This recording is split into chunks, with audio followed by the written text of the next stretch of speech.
اور اس وقت ہمارے روبرو ہیں محترمہ زرتاج گل وزیر صاحبہ. بہت شکریہ آپ تشریف لے آئیں. ہم آپ کو مبارک بھی دیتے ہیں کہ آپ نے کھوسا سرداروں اور لغاری سرداروں کو پھر ایک بار شکست دی ہے. اس بار تو 2 سرداروں کو شکست دی ہے. اور ناظرین یہ جنرل سیٹ پہ منتخب ہو کے آئی ہیں. ریزرو سیٹ تو خیر ابھی پی ٹی آئی کو مل رہی ہیں, سنی اتحاد کونسل کو یا نہیں, لیکن یہ جنرل سیٹ پہ ایک بار پھر منتخب ہو کر آئی ہیں. بات چیت آگے بڑھاتے ہیں. مریم نواز شریف صاحبہ ایک خاتون ہیں, وہ پنجاب کی پہلی وزیر اعلیٰ خاتون منتخب ہوئی ہیں. آپ کیا کہتی ہیں اس بارے میں؟ تھینک یو پراج صاحب, thank you for inviting me. Dera Ghazi Khan کے غیور عوام کا شکریہ کہ ایک دفعہ پھر سرداروں کے مقابلے میں انہوں نے بھاری مینڈیٹ سے اتنا ووٹ دیا جس کی کوئی حد نہیں, اور مجھے دوبارہ سے 185 پہ جتوایا. میں عمران خان کی اور اپنے عوام کی شکر گزار ہوں.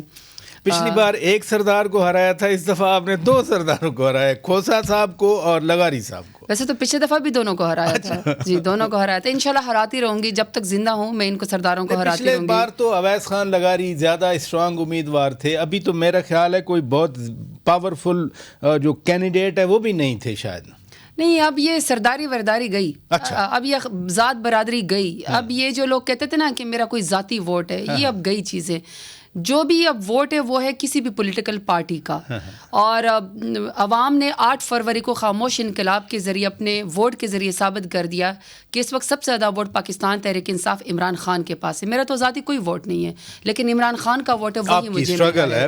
سب کو معلوم ہے آپ کی اسٹرگل ہے, آپ کی کنٹریبیوشن ہے. کمال. وہ لائلٹی, وفاداری, جو ضمیر نہیں بیچتا اس کی عزت ہوتی ہے. جو وفادار ہوتا ہے, جو لائل ہوتا ہے, چاہے وہ جس بھی پولیٹیکل پارٹی کو, اپنے پارٹی کے ساتھ آپ کھڑے رہیں, اللہ تعالیٰ آپ کو عزت مقام اور اپنے عوام کی ووٹ آپ کو دے گا. وہی اللہ تعالیٰ نے. ویسے اس الیکشن میں یہ بھی ثابت ہوا ہے کہ لوٹوں کی کوئی عزت نہیں ہے. بالکل الحمدللہ. دیکھیں جو خان صاحب کہا کرتے تھے نا کہ ان کو عوام بتائے گی, عوام نے ووٹ کے ذریعے بتا دیا ہے کہ لوٹوں کی کوئی عزت نہیں ہے.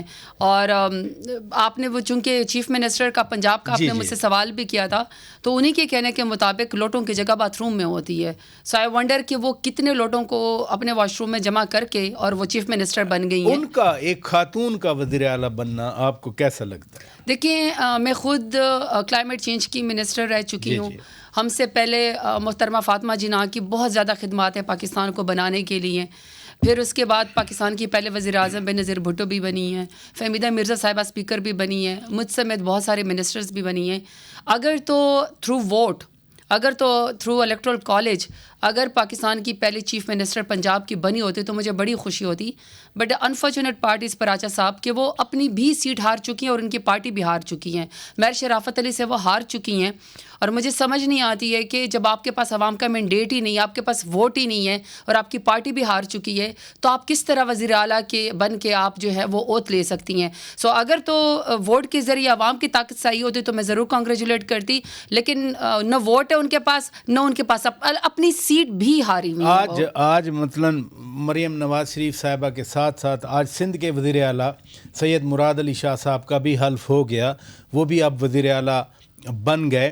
لیکن بیرسٹر گوہر خان کہہ رہے تھے کہ دونوں ایوانوں میں, پنجاب میں اور سندھ میں, غیر آئینی کام ہوا ہے, غیر قانونی کام ہوا ہے. اب تو آفیشیٹ ہو گیا نا یہ سارا کچھ. وہ ہو تو گیا نا, لیکن دیکھیں جو بیسکلی بیرسٹر گوہر صاحب کا مطلب ہوگا وہ یہ کہ آپ کا ایوان پورا ہونا چاہیے, چاہے آپ کی پروونشل اسمبلی ہو, چاہے آپ کی پارلیمنٹ ہو, نیشنل اسمبلی ہو.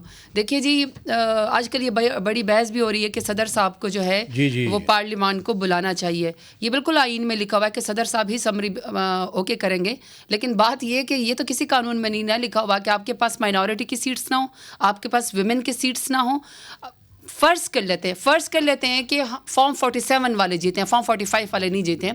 ہمارے پاس تو فارم 45 ہے جو کہ آر او کے پریزائڈنگ آفیسر کے انگوٹھوں کے بھی نشان ہوتے ہیں, جس کے مطابق ہماری پارٹی سب سے زیادہ جیت چکی ہے. لیکن اگر فرض کر لیتے ہیں ان کے مطابق فارم 47 والے کاغذوں میں جیت گئے, تو اس کے مطابق بھی تو پاکستان تحریک انصاف پنجاب کے اندر بھی, سندھ کے اندر بھی, باقی اس کے اندر بھی سب سے بڑی پارٹی ہے. تو کیا ہماری ریزرو سیٹ نہیں ہونی چاہیے؟ کیا ہماری مائنورٹی سیٹس نہیں ہونی چاہیے؟ 2 ایشوز آ گئے نا. پہلا ایشو آپ نے فرمایا کہ پریزیڈنٹ صاحب سمری پہ سائن نہیں کر رہے کہ ایوان نامکمل ہے. اب آج آدم نذیر تارڑ صاحب ایک قانون دان ہیں, ان کا آرگومنٹ سامنے آیا کہ الیکشن ایکٹ میں کہاں لکھا ہے کہ اگر 15-20 سیٹس نہیں ہیں تو ایوان نامکمل ہے.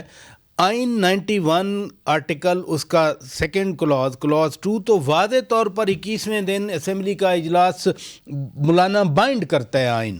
دیکھیے وہ تو میں آپ کو پہلے کہہ چکی ہوں نا کہ جو ان کی جہاں تک اعظم نذیر تارڑ صاحب کی آپ نے بات کی ہے، دیکھیں پی ایم ایل این کو صرف وہی قانون سوٹ کرتا ہے، وہی آئین سوٹ کرتا ہے جس میں یہ لوگ کاغذوں کے اندر جو ہے ان کو میجورٹی مل جائے. باقی اگر انہوں نے آئین قانون کی، میں ان کی رائے کو معتبر نہیں سمجھتی کیونکہ یہی لوگ تھے جب ان کے سامنے پروونشل اسمبلی جب ختم ہو گئی تھی تو انہوں نے الیکشن نہیں کروایا اور تعویلیں دیا کرتے تھے. اسی طریقے سے اب میں نے آپ کو پہلے جو میں والا پوائنٹ ہے کہ اگر فرض کر لیتے ہیں کہ فارم 45 والے ہمیں نہیں جتوانا، فارم 47 والوں کو میجورٹی دینی کاغذوں میں، جو کہ 8 تاریخ کو نہیں 9 تاریخ کو 10 تاریخ کو بنے اور ابھی بھی الیکشن ان کا ہو رہا ہے اور ان کے فارم چینج ہو رہے ہیں اور پی ایم ایل این کو میجورٹی دی جا رہی ہے. اس کے باوجود بھی تو پی ٹی آئی کا حق ہے نا، ہم نے اپوزیشن ہی بن جانا ہے نا زیادہ سے زیادہ. اچھا لیکن پراجا صاحب سے ایک سیکنڈ، لیکن خواتین کا حق مارنا، مائنورٹیز کا حق مارنا اور ٹیکنوکریٹس کا حق مارنا، یہ کون سا انصاف ہے؟ نہیں، اب یہ دوسرا ایشو آ گیا جو argument P M L N یا پیپلز پارٹی الیکشن کمیشن کے سامنے رکھ رہی ہے، کیونکہ آج تو فاروق نائک صاحب بھی آ گئے الیکشن کمیشن کے سامنے.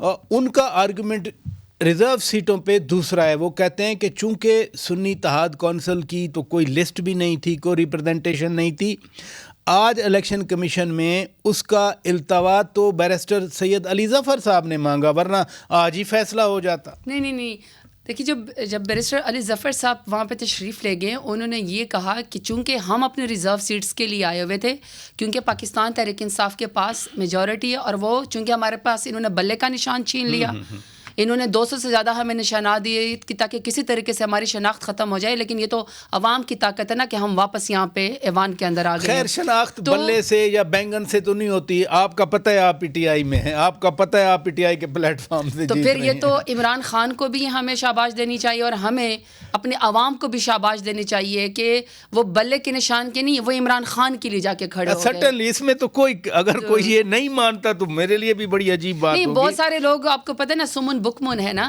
انہوں نے آنکھیں بند کر دی اور وہ سمجھتے ہیں ہار پہن رہے ہیں، خوشی کی ہار پہن رہے ہیں کہ ہم جیت چکے ہیں، لیکن عوام میں جانے کے قابل تو نہیں، کیونکہ ان کو اندر سے تو پتہ ہے کہ وہ جیتے ہوئے تو نہیں ہے. یہی تو چیف منسٹر کا حال ہے اور یہی پرائم منسٹر کا حال ہونا ہے. اب جو جیت کے آ گئے، جو آپ جو بیرسٹر علی ظفر صاحب کی بات کر رہے تھے، وہ اس لیے کہ راتوں رات 3-4 پیٹیشن آ گئیں ہماری ریزرو سیٹس کے اگینسٹ. اور جہاں تک سنی اتحاد کونسل کی بات ہے، آپ نے فاروق نائک صاحب کی بات کی ہے. دیکھیں، میں نے صاحبزادہ صاحب سے کی بات سنی ہے، انہوں نے کہا حامد صاحب کی جہاں پہ سنی اتحاد کونسل کے ساتھ ہم نے اپنی پولیٹیکل الائنس کیا اور وہ اس لیے کیے کہ ہماری میجارٹی ہے تو ہمیں ریزرو سیٹس مل جائیں، ان کی ایم ڈبلیو ایم کی اور ہماری ریزرو سیٹس کی جو ایک بائی الیکشن کے ٹائم پہ پوری ایک لسٹ گئی تھی وہ انہوں نے جا کے جمع کروا دی ہوئی تھی. سو یہ آرگیومنٹ کرنا کہ لسٹ کوئی نہیں تھی، میرے خیال میں یہ بالکل غلط ہے. دوسری بات یہ کہ آپ ایک پولیٹیکل پارٹی کو جو عوام کی طاقت سے آئی ہے، آپ اس کو محروم کر ہی نہیں سکتے. پھر وہی بات ہے، پھر کہتے ہیں کہ ہم نے آگے بڑھنا ہے.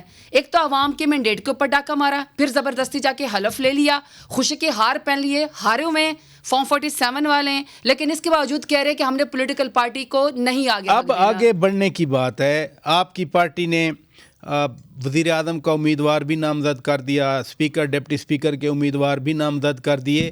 آپ پارلیمنٹ کا حصہ بھی بننے جا رہے ہیں. اوبویسلی اوتھ لیں گے آپ 29 کو یا جب بھی ہو، تو پھر ہفتے والے دن پھر اسٹرائک کال دے دی.